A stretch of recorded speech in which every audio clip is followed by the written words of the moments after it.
Վաշինգտոնը կոչ է արել Անկարային դադարեցնել Ռուսաստանից էներգակիրների գնումը, ասվում է ԱՄՆ պետդեպարտամենտի մամուլի հաղորդագրության մեջ։ ԱՄՆ պետքարտուղար Մարկո Ռուբիոյի և Թուրքիայի արտգործնախարար Հական Ֆիդանի երեկվա հանդիպումից հետո։ Նշենք նաև, որ Չինաստանից և Հնդկաստանից հետո Թուրքիան ռուսական նավթի երրորդ խոշորագույն գնորդն է։ Բլումբերգի տվյալներով այն օրական ներմուծում է մոտ 300 000 բարել։ Թուրքիան նաև Գազպրոմից գնում է մոտ 22 միլիարդ խորանարդ մետր գազ, որը հանրապետություն է մատակարարվում կապույտ հոսք և թուրքական հոսք խողովակաշարերով։ Այս հայտարարության քաղաքական հետևանքների մասին Օրագիր Նյուզը զրուցեց քաղաքագետ Սուրեն Սուրենյանցի հետ, ով նշեց, որ ԱՄՆ-ն նման հայտարարություններ շատ է անում, սակայն դրանց կատարումը հարցի այլ կողմն է։ Եթե եվրոպական երկրները հիմնականում կատարում են այդ պահանջները, մյուսների մոտ շատ մեծ ջանասիրություն չեմ նկատում, օրինակ Հնդկաստանը խուսափում է կատարել։ Չինաստանի մասին նույնիսկ անիմաստ է խոսել, որտեվ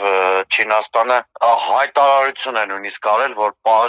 այդ պատժամիջոցը համարում է ոչ արդարացի։ Նույնիսկ Հունգարիայի վարչապետ Օրբանը 2 օր առաջ Թրամփի հետ հանդիպմանը կարողացավ հասնել նրան, որ առնվազն 1 տարով հունգարական ընկերությունները ազատվեցին պատժամիջոցներից ռուսական նավթ եւ գազ ներկրելու համար։ Ես կարծում եմ Թուրքիան էլ շատ հեշտ չի համաձայնվելու եւ փորձելու է Վաշինգտոնի հետ բանակցել այդ հարցում, ինչ-որ բալանսավորված լուծում գտնելու համար։ Տնտեսական հետևանքների մասին արդեն Օրագիր Նյուզը զրուցեց տնտեսագետ Հրանտ Միքայելյանի հետ, ով նշեց, որ համոզված է Թուրքիան չի համաձայնվելու, որովհետև Թուրքիան այսօրվա դրությամբ ԱՄՆ-ի հետ ունի այնպիսի հարաբերություններ, մասնավորապես Թրամփի վարչակարգի օրոք, որ մեծ կախվածության մեջ է հենց ինքը Թուրքիայից։ Ես համոզված եմ, որ Թուրքիան չի համաձայնվելու, որովհետև Թուրքիան այսօրվա դրությամբ ԱՄՆ-ի հետ ունի այսպիսի հարաբերություն, որ ԱՄՆ-ն եւ մասնավորապես Թրամփի վարչակարգի օրոք եւ առաջ շատ մեծ կախվածության մեջ են եկել Թուրքիայից եւ չի կարող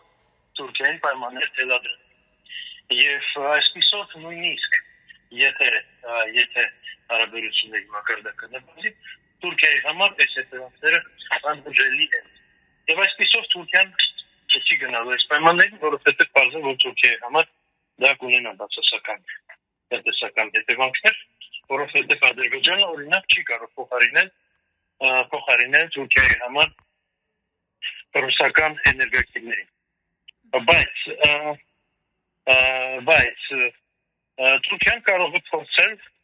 միջնաժամկետ կտրվածքով արդեն փոխարինել Ռուսաստանը միջին Ասիայով եւ հենց դրա համար փորձում են Հայաստանով միջանցք անցկացնել եւ այդ միջանցքը մուլտիմոդալ դարձնել, որպեսզի ստեղ անցնեն տարբեր գազամուղներ, նավթամուղներ, որոնք սպասարկել են Թուրքիան